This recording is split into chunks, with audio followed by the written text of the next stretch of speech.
मोर एति कहिबार होची ओडिशार भारतीय जनता पार्टी सरकार को आपण जदि सतरे डबल इंजिन रो सरकार केंद्र सरकार सहित कथा हुंतु ए चिठीटी जोटा मु लिखिची एतिरे तमाम डिटेल्स मध्य दिया जाइछि केउ पॉलिसी माध्यम रे मेट्रो प्रोजेक्ट हेई परिबो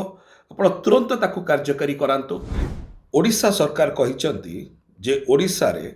मेट्रो प्रोजेक्ट हेई परिबो नाही जोटा आपणकर भुवनेश्वर कटक खोर्धा पुरी कॉरिडोर रो मेट्रो प्रोजेक्टटी आमर बरण्य नेता श्री नवीन पट्टनायक महोदय चिंता करथिले तार ब्लूप्रिंट प्रस्तुत करथिले सेटा हेई परिबनी बोली ओडिशा सरकार कहउचंती। जदि सतरे ओडिशा रे भारतीय जनता पार्टी रो डबल इंजिन सरकार अछि ताले डबल इंजिन सरकार चाहिले हेई परिबो एटा ओडिशा सरकार ओडिशावासी को जणौ नाहंती। आपण कहिबे केमतिका मेट्रो प्रोजेक्ट गुड़िक जेते सबु अच्छी भारत वर्ष रे एटा नेशनल अर्बन ट्रांसपोर्ट पॉलिसी एवं मेट्रो रेल पॉलिसी 2017 द्वारा कार्यकारी करा जाई थाए। किछि गुड़िक राज्य सरकार का माध्यम रे हुए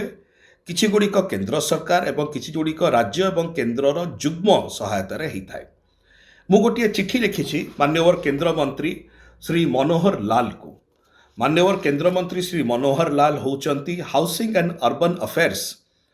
रो केंद्र मंत्री एवं तांको अधीन रे मेट्रो प्रोजेक्ट गुड़िक आसे ए देशर जदि से चाहिए एवं जदि राज्य सरकार चाहिए ताले जुग्म भाव में ओडिशा सरकार एवं केंद्र सरकार जदि से सतरे डबल इंजिन सरकार ही थांती ताहले से माने नेशनल अर्बन ट्रांसपोर्ट पॉलिसी द्वारा एवं मेट्रो रेल पॉलिसी 2017 द्वारा either 50-50 centre state equity participation रे करि परिबे एसपीवी मोड रे नले central assistance including viability gap funding माध्यम रे करि परिबे एवं ए प्रकार अनेक प्रावधान मध्य दिया जाइछि। मोर एति कहिबार होची ओडिशार भारतीय जनता पार्टी सरकार को आपण जदि सतरे डबल इंजिन रो सरकार केंद्र सरकार सहित कथा हुंतु ए चिठीटी जोटा मु लिखिछि एतिरे तमाम डिटेल्स मध्य दिया जाइछि केउ पॉलिसी माध्यम रे मेट्रो प्रोजेक्ट हेई परिबो आपण तुरंत ताकू कार्यकारी करांतु एवं ओडिशावासी जो अपेक्षा करुथिले मेट्रो प्रोजेक्ट को